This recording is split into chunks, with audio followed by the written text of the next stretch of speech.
Hey guys, and welcome back.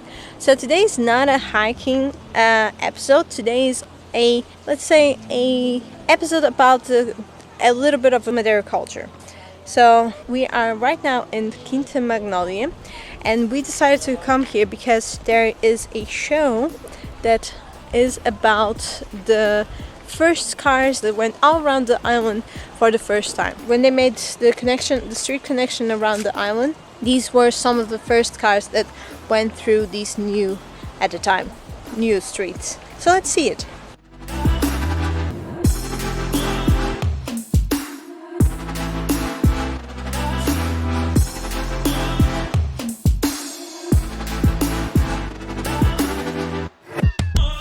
We are finally in August, and on this time of the year there is one thing that crosses the mind of so many folks here at the island: the Rallye Madeira. This event is very important for us all, and for me especially, since this event happens so close to my birthday. Since this opportunity has come up, I think it is more than fair to talk to you not only about the newcomers, but also about the old-timers of the island. Which one of them is your favorite? You can leave on the comment section down below if you're a newcomer or an old-timer fan. So let's give our classics their due respect and give our devoted attention to them, shall we? So this whole event is all about the first cars that went all around the island. Well, you have to remember that only in the last century that the whole island had proper streets to connect all cities and all villages. Before, the only way that you could do this and to get to the different villages was by boat. And sometimes this was also very complicated for the people to go. And that's why in the beginning of the 20th century they started first to remodel the whole city of Funchal to accommodate the cars, to then move out to different villages all around the island. Most of those original streets are at the moment closed because they were made in a way that is very complicated to go nowadays through because of the amount of rocks that fall off, the water, the wind. They give a lot of impact over the streets. And for example, some of them are still used. The street that connects Serra d'Água to Encomiada to Pueblo da Serra, that is one example of a street that is still used nowadays.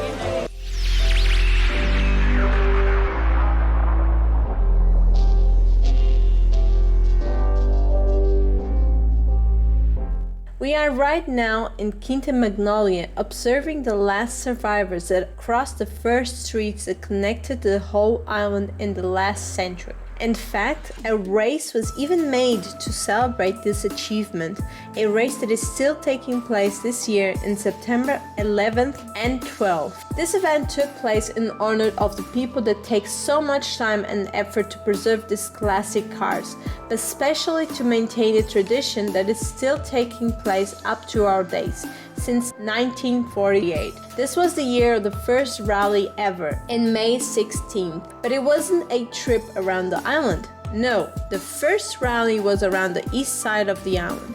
They started in Funchal, went to Poiso, then Faial, Porto da Cruz, Mexico, and then coming back to Funchal. The first trip around the island only happened a decade after in 1959.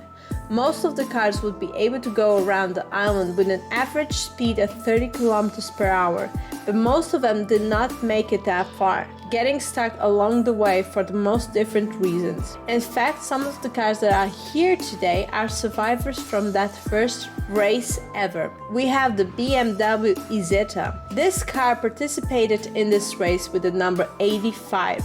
It was driven by Antonio de Jesus Pereira, a driver that would distinguish himself over the next decade. Then we have the MGTD MK2. This car started with a registration number LD1938 and was driven by Antonio Diogo de Freitas, having the number 14 on this race. This car finished in 7th place.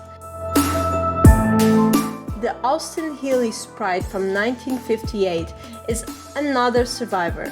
It was driven on the first race by Anthony Bevan Leon with the number 9 on its door. As a foreigner, he was in first place on the race, but in total he stayed in 6th place. But this wasn't the only Austin in the race. In fact, there was another driven by João José Forrest Ramos with the number 11 on its door. This car finished the race in the 64th place. Another precious survivor was the Sunbeam Talbot 2.0-liter Tourer from 1948 with the number 18 on its door. Unfortunately, there is no information about in which place this car stood on the first race ever around the island. This car was severely damaged, but after hard work from João Augusto Souza, this beautiful car can be driven once more. But it's not only the last surviving cars that are interesting in this event. In fact, this event is also celebrated the 60-year anniversary from the Jaguar E, the car to be considered to have the best design of the 20th century. In fact, Madeira has 7 examples of this car model, from which 6 of them are in this event. Another reason of celebration is the 75-year anniversary from the Italian Vespa, which is also on display here. This interest in the Vespas is still recent in comparison with the Rallye. In fact, the interest about the Vespas grew to a significant size since 2010. But back to the cars, and this time the newcomers. This enormous event is still taking place here on the island. Of course, the cars have evolved over the decades, but the spirit of freedom has not. Fun fact about the Rallye in Madeira: it has changed its name from the first race around the island to Rallye Madeira over more than 2 decades. And since 1983, the name Rallye Madeira is still being used, with even more different nationalities partaking interest of this 3-day race. And this was our opportunity to see this event. So leave a comment down below which was your first car, and comment also if you had the chance to see this whole event and the actual rally that already happened. Remember to smash that like button if you like my video. And if you haven't already subscribed to the channel, please go ahead and do that so you can see the upcoming videos. I'll see you next time. Bye!